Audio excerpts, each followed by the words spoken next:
방송에서 제공하는 투자 정보는 투자 판단에 대한 조언입니다. 방송에서 제공하는 주식의 가치, 가격 상승 및 가격 하락에 대해서는 방송사에서 보장하지 않습니다.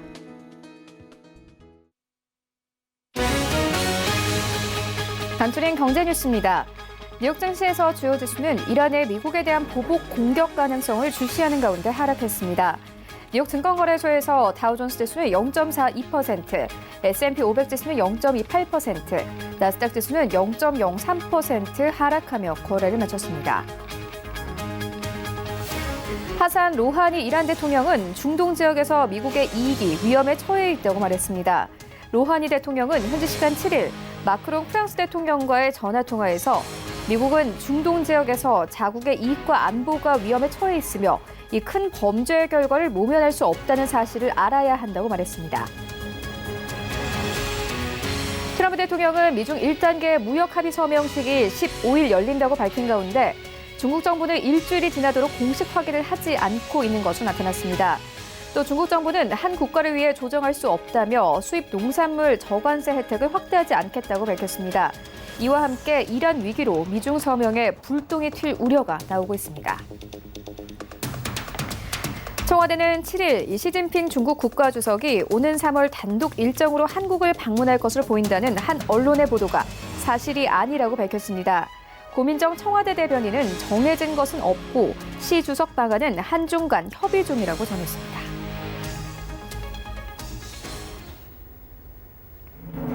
네, 시청자 여러분 안녕하십니까? 출발 증시 와이드 1부 시작합니다. 최윤입니다. 어제 우리 증시 양시장 모두 상승하며 거래를 마쳤습니다. 코스피 시장은 1% 가깝게 상승하면서 2175선까지 올라왔고요. 코스닥 시장은 1% 넘는 강세를 보였습니다. 어제 시장 660선 회복하고 663선까지 오르면서 어제 시장 종가가 형성이 됐는데요. 하루 만에 하락분을 모두 만회하는 모습이었습니다. 어제장 상승장이었기 때문에 사실상 내리는 종목보다 오른 종목들이 더 많은 장이 연출이 됐습니다. 특히 세부적으로 대규모 중국인 관광객이 한국으로 유입이 될 수 있다라는 소식이 전해지면서 어제 시장에서 면세점주 그리고 화장품주들이 강세를 보였습니다. 또 전날 뉴욕 증시 3대 지수가 모두 상승을 했기 때문에 아시아 증시가 전반적으로 힘을 받는 모습이었는데요. 일본 니케이 지수는 1% 강세를 보였고 중국 증시, 상해 종합지수와 항생지수 모두 상승하며 거래를 마쳤습니다. 반면에 간밤 뉴욕 증시 3대 지수는 모두 하락하며 거래를 마쳤습니다. 이런 시장 상황들 오늘 시외 증시 와이드 1부에서 정확하게 알아보도록 하겠습니다. 먼저 오늘 다뤄볼 이슈들 화면으로 함께 만나보고 오겠습니다. 네, 오늘 신승용의 시그널 나우 시간 준비되어 있습니다. 네, 오늘 삼성전자의 작년 4분기 잠정 실적이 발표될 예정입니다. 관련해서 반도체 업종 전체적으로 짚어보도록 하겠고요. 이외에 각 업종을 대표하는 국내 주요 기업들의 4분기 실적 추정치의 변화 방향성 함께 짚어보도록 하겠습니다. 네, 이어지는 라이브 이슈타임에서는요. 지금 미국 라스베이거스에서는 세계 최대 IT 가전 전시회이자 미래기술의 경연장인 CS2020이 진행되고 있습니다. 분위기 함께 짚어보도록 하겠고요.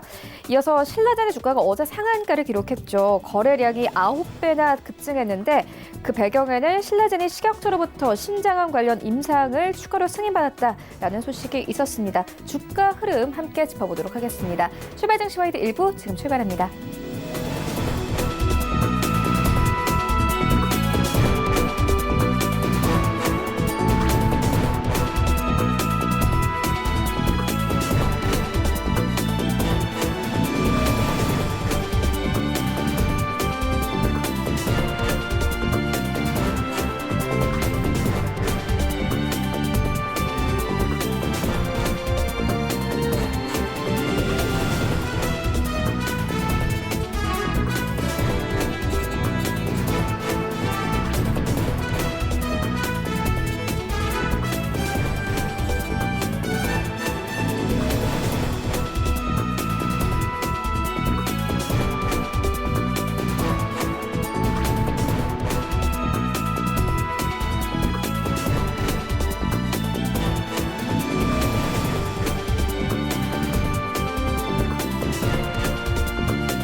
네, 시장의 중심이 되는 이슈를 꼼꼼하게 체크합니다. 신승용의 시그널 나올 시간인데요.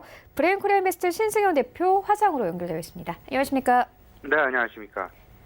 네, 먼저 첫 번째 이슈부터 시작을 해보도록 하겠습니다. 아마 오늘 시장의 가장 핫한 이슈일 것 같은데요.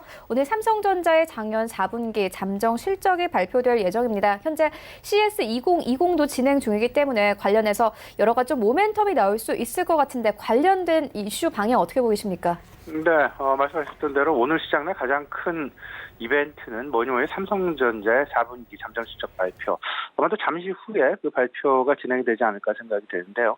아울러서 LG전자 역시 오늘 4분기 잠정 실적 발표 두 회사 모두 동시에 진행 예정이 있다라는 부분 우리 시청자 여러분 꼭 좀 마음에 염두에 두시고 오늘 시장 준비를 좀 해두셔야 될 것 같습니다. 그에 앞서서 지난 밤 미국 시장 있었던 이슈 간단하게 좀 정리를 좀 해보면요. 일단 미국에서 두 가지 이슈를 우리가 지금 생각을 해볼 수 있을 것 같습니다.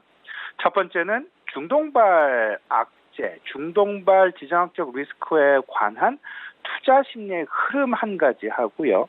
두 번째는 미국에서 발표된 ISM 서비스업 PMI 지표가 어떤 모습을 보였는지 두 가지가 조금은 좀 엇갈리는 그런 모습을 보이긴 했습니다. 먼저 그 서비스업 PMI 지표 좀 말씀을 좀 드려보면요. ISM이 발표하는 서비스업 PMI는 55. 전월에 그 53.9를 기록한 것에 대비해서 상당 부분 개선되어지는 그런 모습. 그리고 더 나아가서는 시장 전망치 역시 54.5였습니다. 이를 상회하는 그런 모습 보이면서 항상 그런 말씀드렸죠. 미국에서는 제조업보다는 서비스업에 대한 관심이 더 유효하다라는 점. 중국에다가는 제조업에 대한 관심, 그리고 미국에다가는 서비스업에 대한 관심 필요해 보인다라는 점 다시 한번 마음속에 좀 새겨두셨으면 좋을 것 같고요.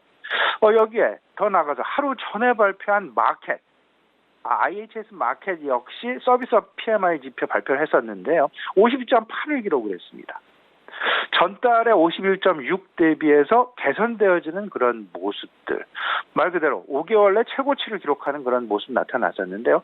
공히 두 기관에서 발표하는 ISM과 IHS 마켓에서 발표하는 PMI 지표 개선되는 그런 모습들이 계속해서 나타났다라는 점. 일단 미국의 경기 부분, 경제 지표 관련된 부분들은 상당 부분 개선되어지는 모습들이 지속되고 있다라는 점. 그럼에도 불구하고 지난밤 미국 주가가 조금 좀 하락을 했었던 가장 큰 배경은 앞서서 말씀을 드렸던 중동발 지정학적 리스크가 조금 여전히 잔존하고 있는 그런 모습들. 근데 이 부분을 좀 생각을 해두셔야 될 것 같습니다. 그에 앞서서 가장 먼저 움직이는 것이 어떤 것이냐를 우리가 좀 생각을 해봐야 될 것 같은데 금융시장에는 세 가지 시장이 있습니다. 채권시장, 환율시장, 그리고 주식시장이 있고요. 아울러서 중동에 대한 리스크를 가장 크게 반영할 수 있는 지표라고 이야기를 할 수 있는 부분이 결국은 국제유가의 흐름이다라는 점. 국제유가, 미국에서 진행된 국제유가의 흐름은 3일 만에 안정 양상을 보이면서 0.9% 하락 마감을 했다라는 점. 이 부분에 우리가 조금 더 눈여겨볼 여지가 충분히 있을 수 있다라는 점.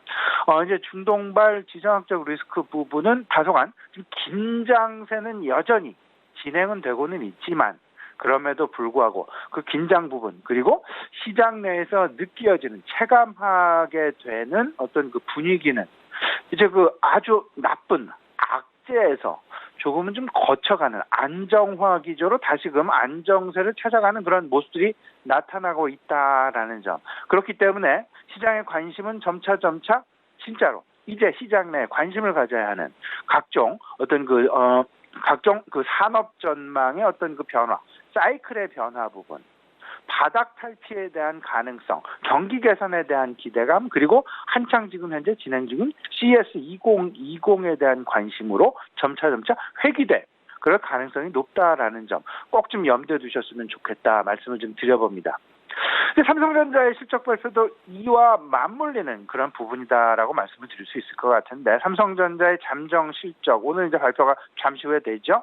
컨센서스를 중심으로 좀 말씀을 좀 드려보면요, 매출액이 61.1조 원, 영업이익이 6.58조 원, 6조 5,800억 원 정도로 지금 컨센서스가 전망이 되고 있다라는 점. 근데 문제는 이렇습니다. 사실상 지난 마이크론 테크놀로지의 불과 3주 전이었죠. 마이크론 테크놀로지의 실적 발표를 통해서도 시장의 투자 심리의 변화 부분을 우리가 분명히 경험한 바가 있었습니다. 4분기 실적, 미국에서 마이크론 테크놀로지 1분기 실적이었죠. 이 부분 회기의 기간이 달라서 서로 1분기, 4분기 이야기를 하는 정도니까요. 이 부분은 그렇게 크게 개념하지는 않으셔도 될 것 같고, 다만 반도체가 지금 현재 확실하게 바닥을 탈피하는 부분을 점차 확인해가고 있는 그런 과정이 확실하게 진행이 되고 있다는 점. 그렇기 때문에 시장은 오히려 삼성전자의 4분기 실적보다는 1분기 실적에 더 큰 관심이 모아지고 있다라는 점. 결국은 그 관심에 모아지고 있다라는 부분은 바닥을 탈출할 것인가라는 부분에 대한 확신을 갖느냐, 안 갖느냐, 일장 춘몽에 지난 것이냐, 아니면 확실하게 바닥 탈출이 나타나고 있는 것이냐라는 쪽. 결국 그렇기 때문에 시장은 지난 4분기 실적보다는 1분기 실적에 더 큰 관심을 갖게 될 것이다. 물론 컨센서스를 중심으로 해서 매출액은 다소 줄어들 가능성이 농후합니다. 하지만 영업이익은 바닥을 넘어서는, 바닥에서 탈피해지는 그런 모습을 확실하게 보여주고 있다라는 점. 이를 통해서 반도체 업황에 대한 개선, 바닥 탈피 가능성의 확인 과정이 확실하게 진행이 되고 있다라고 보셔야 될 것 같고, 그런 부분들을 뒷받침하고 있는 것들로는 결국은 삼성전자나 SK하이닉스에 대한 1분기 실적 추정치에 대한 상향 조정이 최근 들어서 상당 부분 빠르게 나타나고 있다라는 점. 앞서서 말씀드렸던 미국의 마이크론 테크놀로지 역시 올해 2분기부터는 확실하게 실적 개선이 가능할 것이다라는 부분을 미국 마이크론 테크놀로지의 CFO의 입을 통해서 직접 시장 내 발표가 됐다라는 점까지 우리가 생각을 해본다면 상당 부분 반도체 업황에 대한 개선 기대감은 충분히 우리가 모멘텀 확보 가능성이 상당 부분 높지 않겠느냐. 그 배경 결국은 이렇죠. 1분기부터는 서버용 D램의 수요가 앞으로 상당 부분 강세로 전환되어서 그럴 가능성이 높지 않겠느냐. 그렇기 때문에 가격 반등, 반도체의 가격 반등은 2분기부터 본격화가 될 것이다라는 기대감. 이렇게 되면서 외국인들 역시 관심에 대한 이동, 종목별 관심 이동이 명확해졌습니다. 과거 삼성전자 중심이었다라면 지금 현재는 그 모멘텀, 그 변화 가능성이 훨씬 더 큰 하이닉스에 대한 그 관심으로 이동이 되고 있는데요. SK하이닉스 같은 경우는 1분기 매출액 추정치, 그리고 1분기 영업이익 추정치, 소위 말하는 1분기에 대한 실적 추정치가 오히려 삼성전자의 실적 추정치 개선보다 조금 더 큰 폭의 개선세를 보이기 때문에 모멘텀이 나타난다는 이야기겠죠. 그렇기 때문에 외국인들의 관심 역시 SK하이닉스 쪽으로 몰릴 수밖에 없는 그런 조건이 형성되어지고 있다라는 점. 반도체 업황 개선을 만들어내는 주요 배경 3가지 확연합니다. 서버용 D램의 가격 상승, 수요 증가의 배경이겠죠. 그리고 PC 교체 수요 시기가 도래했다. 5년 주기로 돌아오는 PC의 교체 수요 이제 도래했다라는 점. 그리고 2020년부터 5G 통신에서 나타나는 부분이죠.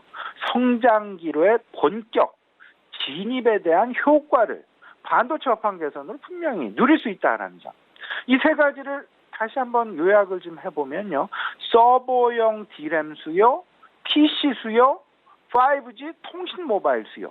3박자를 고루 갖추게 되는 그런 모습들이 나타나게 되면서 그의 가장 최단 원료가 되는 최근 원료가 되는 반도체 업황 개선이 너무 확실시되는 것 아니냐. 오늘 삼성전자의 실적 발표는 아마도 지난 미국 마이크론 테크놀로지 실적 발표와 유사한 시장 내 경험 수치를 제공할 가능성이 높다라고 보셔야 될 것 같고, 여기에 더 나아가서 CS 2020 지금 현재 열리고 있습니다. 그리고 2월 중순 MWC 모바일 월드 콩그레스의 2020이 또 열리게 되죠.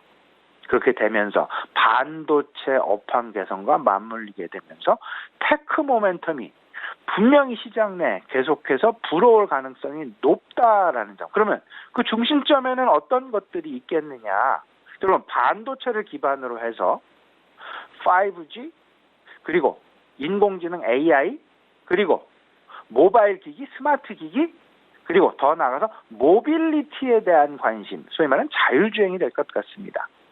이 네 가지에 대한 관심, 영역 확실하게 좁혀나가시면 오히려 지금 현재 오히려 중동발 리스크, 물론 어떻게 악화될지는 어느 누구도 담보할 수는 없겠습니다만은 과거의 경험, 9.11 사태랄지 이란에 대한 공격 사태랄지 이런 과거 한 10년 15년간의 경험치를 근거로 봤을 때 중동발 지정학적 리스크의 기간은 통상 지난 9.11 테러 때가 한 달 이내에 회복이 됐었고요.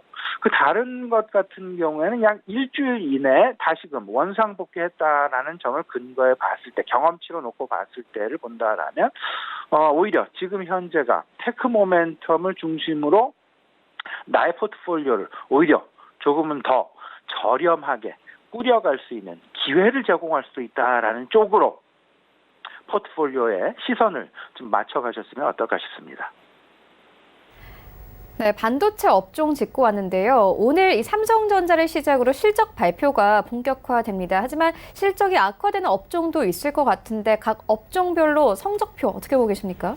예, 이번 이제 4분기 실적에 대해서 우리가 좀 생각을 해봐야 될 것 같은데, 이제 전체적으로는 225사 FN 가이드 기준으로 3개월 전 추정치보다는 조금 좀 감소해가는 그런 모습 나타났습니다. 한 매출의 영업이익 추정치가 실질적으로 3개월 전 대비해서 한 10% 정도 감소한 그런 모습. 10% 정도 영업이익이 감소했다라는 이야기는 어떻게 해석을 하셔야 되면요. 지금 현재의 밸류에이션 멀티플보다, 소위 말하는 PER보다 10% 정도 주가가 하락할 가능성도 있을 수 있다라는 점.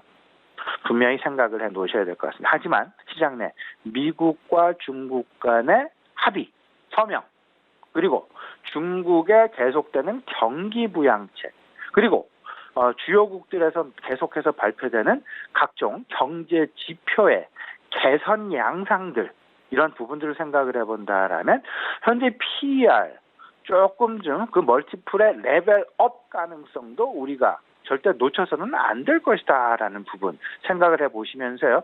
제가 오늘 이런 말씀을 드리는 가장 큰 이유는 각 업종별로 산업별 업황이 지금 아직도 하락 국면에 있는 것인지, 이제 하락 국면으로 막 벗어나게 되면서 모멘텀을 받게 되는 것인지, 아니면 지금 현재도 성장기를 계속해서 유지하고 있는 것인지, 그 부분에 대한 확인이 이 4분기 실적의 대표 기업들의 실적 전망치를 통해서 우리가 알 수 있지 않나라는 생각이 좀 많이 드는데요. 실적 추정치 하향폭 3개월 이전과 지금 현재의 상황 비교해볼 때 하향폭이 가장 큰 회사는 삼성 SDI가 되겠습니다. 무려 89.6%. 물론 일회성 비용으로 ESS 손실에 따른 일회성 비용으로 좀 폄하되고 있긴 합니다만은, 그럼에도 불구하고 실적이 90% 가까이 줄었다라는 부분은 이를 근거로 한 밸류에이션, 주가로의 계산, 밸류에이션에는 일정 부분 단기간 내에는 좀 부담감이 있을 수 있다라는 점, 실적 발표 전후에서 나타날 여지가 충분히 있을 수 있다라는 점 꼭 좀 염두에 두셨으면 좋겠고요. 철강 업종 역시 아직도 바닥권을 탈피하기에는 조금은 좀 부담스러운 부분이 아니겠느냐. 현대제철의 실적 전망치를 통해서 우리가 알 수 있을 것 같고요. 대한항공 역시 마찬가지가 되겠습니다. 항공기, 아시아나항공, 대한항공, 저가항공, LCC들도 마찬가지가 될 것 같습니다.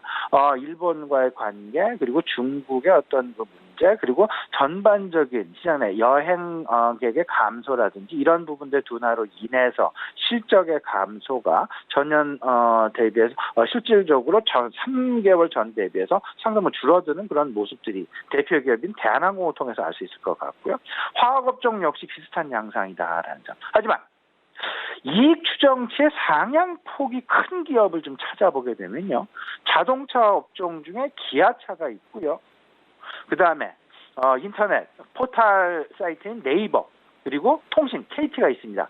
이 얘기는 자동차 업종과 그 다음에 IT 업종, 그리고 통신 업종의 대표적인 어떤 실적 개선 업종이다. 그러면 성장 사이클로의 어떤 그 시클리컬의 그 변화 가능성, 바닥 탈피 가능성, 이 부분이 오히려 실적 추정치 변화를 통해서 우리가 알 수 있다라는 점 생각을 해보시면서 각 업종별 대표 기업들의 실적 전망치 변화 양상을 보시면서 그 주요 업종군들, 산업군들 별로 바닥 탈피 모멘텀을 가질 것인지, 아니면 여전히 바닥에서 계속해서 머물고 있는 기업이 될지, 머물고 있는 산업이 될지, 이를 통해서 이번 1분기 우리 주식시장에서의 어떤 그 실적 중심에서의 변화 가능성, 모멘텀 여부 가능성, 우리가 충분히 탐지할 수 있는 그런 계기가 될 수 있다라는 점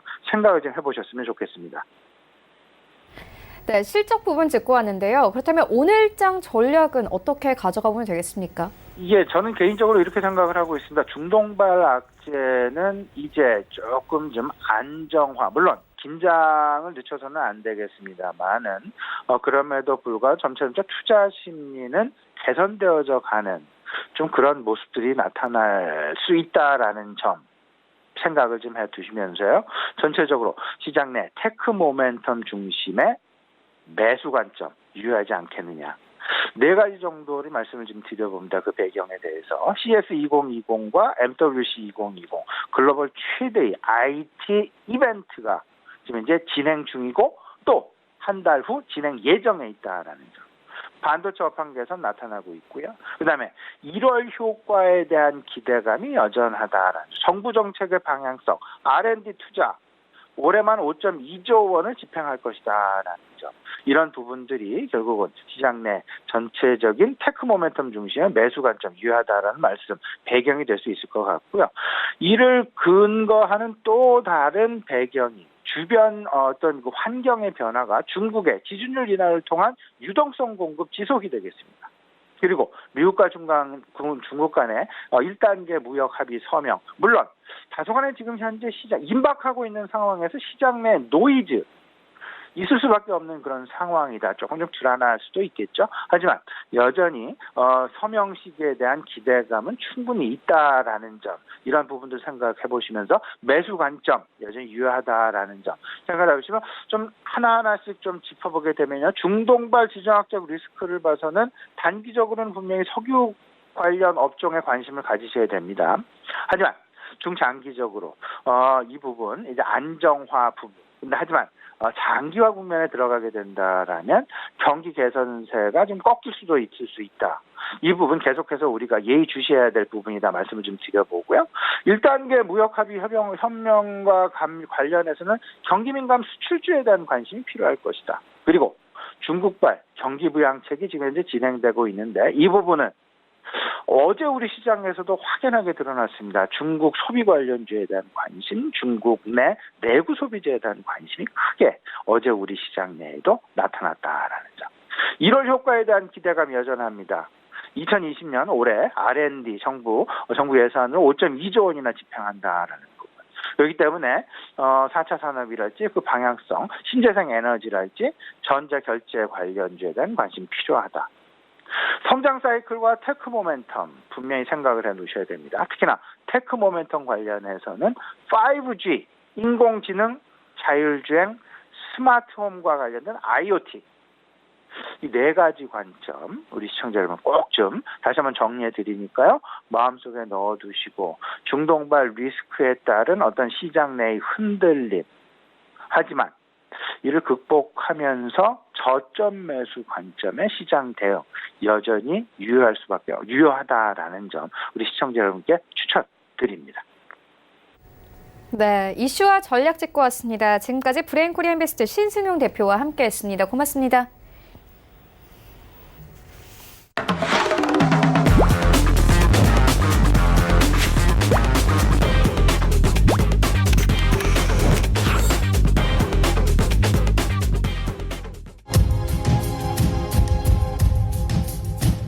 네, 국내 시장 쟁점 함께 분석해 보도록 하겠습니다. 라이브 이슈 타임인데요. 한국투자증권 김건진 차장 전화 연결되어 있습니다. 안녕하십니까? 네, 안녕하십니까? 네, 먼저 첫 번째 이슈부터 시작을 해보도록 하겠습니다. 현재 라스베이거스에서는 CS 2020이 진행 중입니다. 우리 코스닥 기업도 대거 참가했다라는 소식 있었는데요. 관련해서 좀 주가에는 어떤 영향이 있을까요? 네, 그렇습니다. CES가 어떻게 보면 1월 초에 두 가지죠. JP 모간 헬스케어 이런 컨퍼런스와 바로 이 CES가 1월 초 효과를 이끄는 하나의 큰 모멘텀이 됐었습니다. 매년 이런 모습이 나타났고요. 이번에도 아마도 이런 모습이 나타나주지 않을까. 좀 긍정적으로 생각하자라는 얘기를 해드리겠습니다.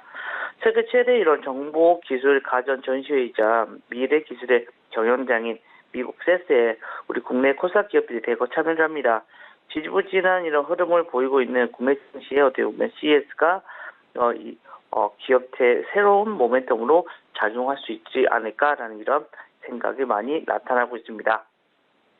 실제 6일 CES 이런 주최측에 따르면 국내 코스닥 기업 중 미국 라스베가스에서 열리는 CES 2020에 참여하는 기업은 총 16개인 것으로 지금 현재 조사되고 있습니다. 우선 3년 연속 CES에 참여하는 한글과 컴퓨터는 한컴그룹과 한컴 모빌리티 부스를 세워서 블록체인의 이런 플랫폼 한컴 홈 서비스로 지금 로봇 그리고 톡이 그리고 휴대용 통번역기 톡고 스마트 시티 플랫폼을 공개할 예정입니다. 또 5년째 참가를 이어가고 있는 웅진코이 같은 경우는요, 사계절 의류 청정기, 더블케어 등을 포함해서 공기청정기, 정수기 비대 등과 다양한 서비스를 소개하고 전시 부스를 혁신 기술이 가져온 세계적인 생활가전의 스마트한 미래라는 컨셉으로 꾸미고 있습니다.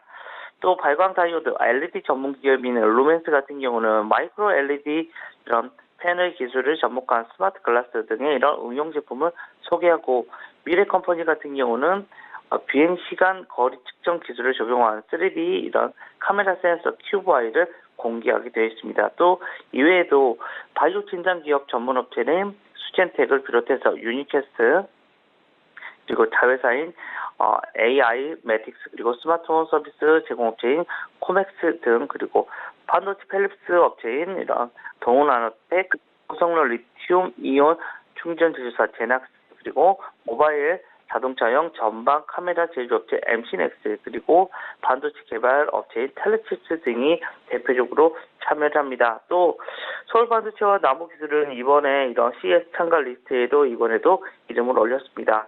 실제 대부분 지금까지는 CES 참석한 기업들은 대체로 CES 기간 전후로 좀 강세를 보였던 경우가 많습니다. 지난해 한글과 컴퓨터 같은 경우는 한 8.7% 정도 주가가 올랐었고요. 그리고 웅진코이도 한 3% 정도는 강세를 나타냈습니다. 이 때문에 올해에도 이들 주가에 관심은 계속해서 쏠릴 수밖에 없다라는 거 얘기를 해드리겠고 또 CES의 어떻게 보면 제품을 선보이는 자체로도 기술력은 어느 정도 인정받은 것으로 볼 수 있다. 단기간에 주가로 바로 연결되지 않더라도 이 회사들은 여러분들의 관심 종목 정도로는 충분히 넣어볼 만한 이런 회사들, 중소기업들이 아닌 중장기 기업으로 여러분들이 생각이 갈 수 있다라고 판단해 드릴 수 있을 것 같습니다. 네, 이어서 어제 급등 나온 종목 한 가지 짚고 가도록 하겠습니다. 신라젠 어제 상한가 기록했습니다. 거래량이 9배나 급증을 했는데요. 임상 관련 소식으로 신라젠은 급등과 급락을 반복한 바 있습니다. 이번에 급등 흐름은 좀 어떻게 바라봐야 할까요? 우선은 급락이 한번 나왔었다가 어제 같은 경우는 시작처에서 조금 임상군을 좀 확대시켜본다라는 것을 기업에서 신청을 했고 이런 식약처에서 오케이가 났다라고 생각을 하시면 될 것 같습니다. 팩사팩의 이런 신장한 임상 1비상의 대상 환자군을 좀 기존보다 확대한다라는 얘기를 해드리겠습니다. 면역 관문 억제제가 듣지 않는 환자들도 임상 대상으로 추가해서 타겟 시장을 넓힌다는 전략인데요. 관련 업계에 따르면 신라젠이 최근 식약처로부터 팩사팩과 이런 면역 항암제, 병역 투어 임상 1비상 이런 대상 환자를 면역 관문 억제제에 반응하지 않는 환자들로 확대하는 것을 승인을 받았다고 합니다. 앞서서 신라젠 같은 경우는 2018년 2월 전체 환자 80명, 국내에서는 한 50명 정도 되는 대상과 팩사팩과 병역 투여 이런 임상 1비 이상을 이런 승인받은 바 있습니다. 면역 관문 억제제에 이런 반응하지 않는 환자들을 대상으로 한 임상이 추가되면서 임상 1비상 이런 대상 환자 수는 기존 80명에서 116명 정도로 지금 현재 늘어나 있다라고 생각하시면 될 것 같고요. 팩사팩과 이런 면역 관문 억제제에 반응하지 않는 이런 환자들에게 효과가 있는지 알아보기 위해서 환자 대상을 추가한 것이다. 만약 효과가 입증이 되면 팩사팩이 공략할 수 있는 시장이 확대될 것이다라는 이런 기대감 때문에 어제 주가가 좀 상승을 많이 했고요. 하지만 어제 좀 주가의 상승은 사실은 이거는 그냥 새롭게 뭐가 되는 게 아니라 그냥 그 대상을 좀 넓히는 이런 거라고 여러분들이 생각을 하셔야 될 것 같고요. 과도한 쏠림 현상이 나타나면 항상 좀 후폭풍이 일어날 수 있다는 거 여러분들께 다시 한번 이야기를 해드리겠고요. 단기 매매를 하시는 분들은 좀 짧게 이런 대응을 하시면 좋을 것 같습니다.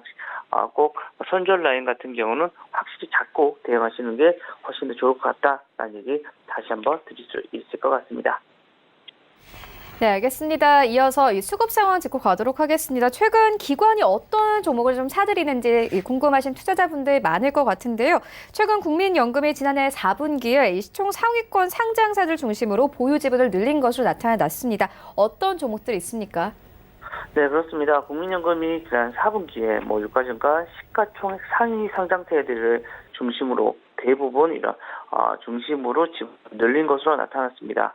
올해 실적 개선이 예상되어서 주가 상승이 기대되는 대형주에 어떻게 보면 투자한 것으로 분석이 되는데요. 코스닥 상장사 중에서는 이런 정부가 육성에 나서 소부장이라고 하는 소재 부품 장비 기업을 중심으로 투자를 했습니다.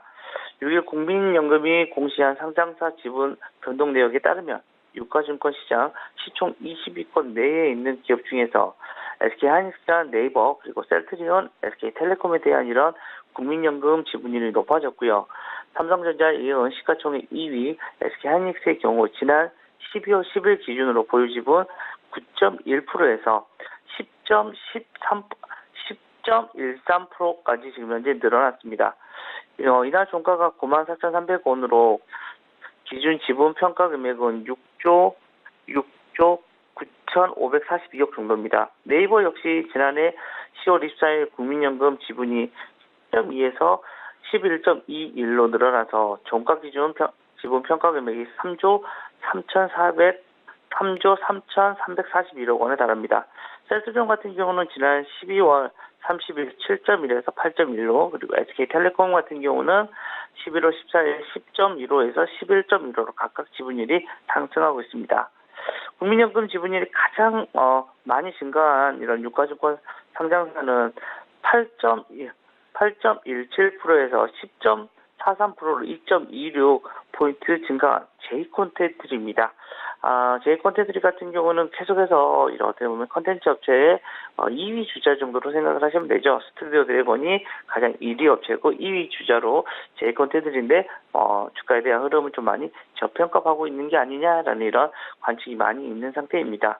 또 다음으로는 한진 같은 경우는 7.54에서 9.61로 그리고 신세계 인터내셔널 같은 경우는 10.32에서 12.4%로 늘어났다는 겁니다. 다음은 이마트 같은 경우는 11.4에서 13.47로 그 뒤를 이루는 모습이었습니다. 그리고 또 최근에 또 과광을 많이 갖고 있는 코스닥의 소부장 기업들에 대한 이런 투자도 눈에 띄는데요. 국민연금이 4분기에 새로 지분을 사들인 종목 중에 지분율이 가장 많이 증가한 기업은 지난해 11월 10일 그리고 12월 13일 지분 매입으로 6.33% 보유한 반도체 장비 제조업체인 바로 PSK입니다. 그리고 반도체 부품 소재 기업의 하남 머티리얼즈 같은 경우도 지분 매입으로 지금 이제는 지분율이 6.07%까지 올라섰다는 겁니다. 또 지분을 보유하고 있던 코스닥 상장자 중 이런 지분율이 가장 많이 늘어난 기업도 화학 소재 제조 기업인 YMT라는 거 얘기를 해드리겠습니다. 실제 YMT 같은 경우는 계속해서 세아들여서 5.08에서 7.27%로 지분율이 2% 넘게 올라섰다는 겁니다.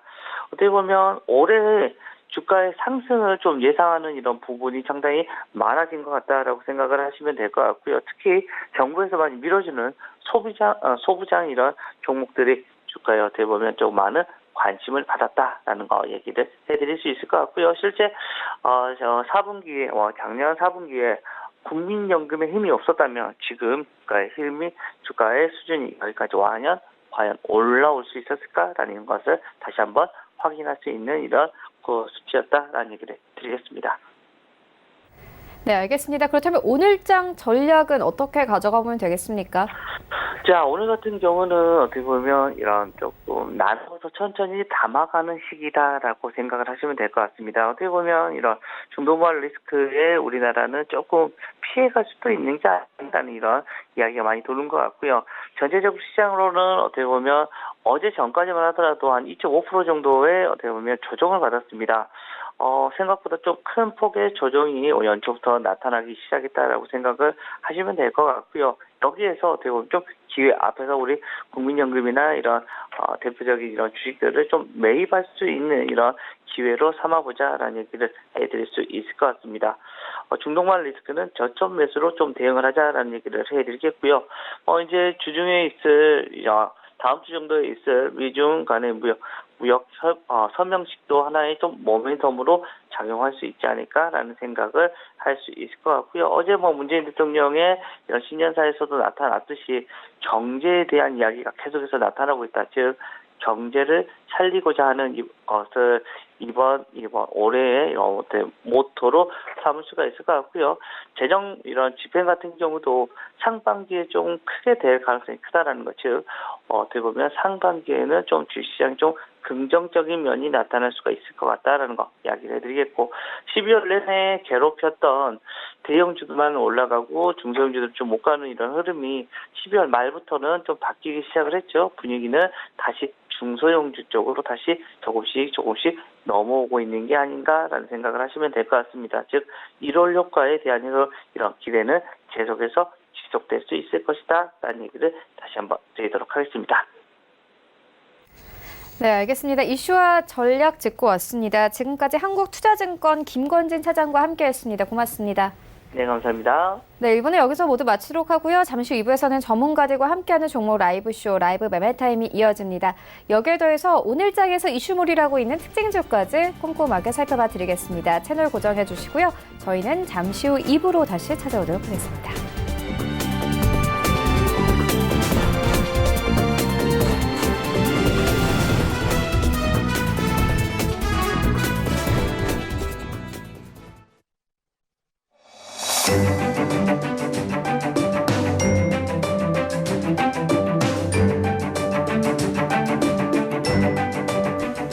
안녕하세요. K웨더 라이프스타일 리보 박유라입니다.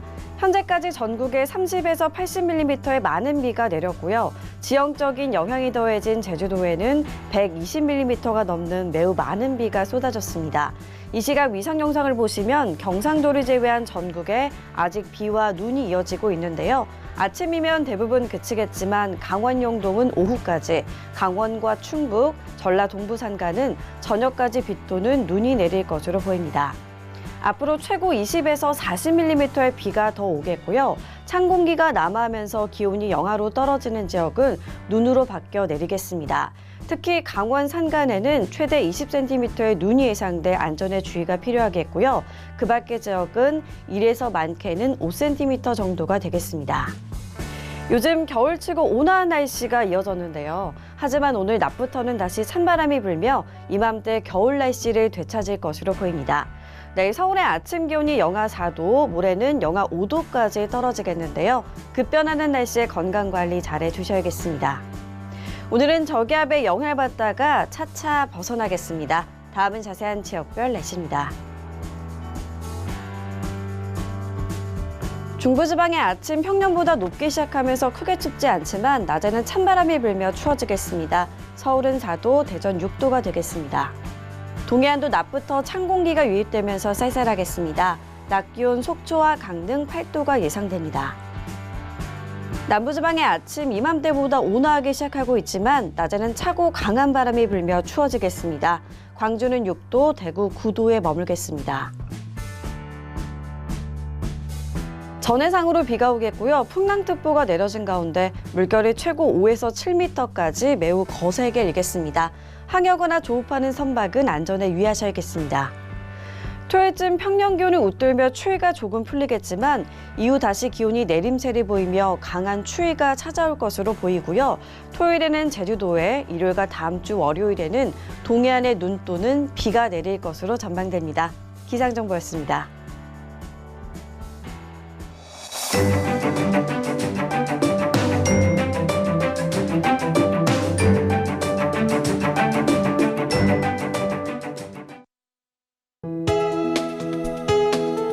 본 방송에서 제공하는 투자 정보는 투자 판단에 대한 조언입니다. 방송에서 제공하는 주식의 가치, 가격 상승 및 가격 하락에 대해서는 방송사에서 보장하지 않습니다.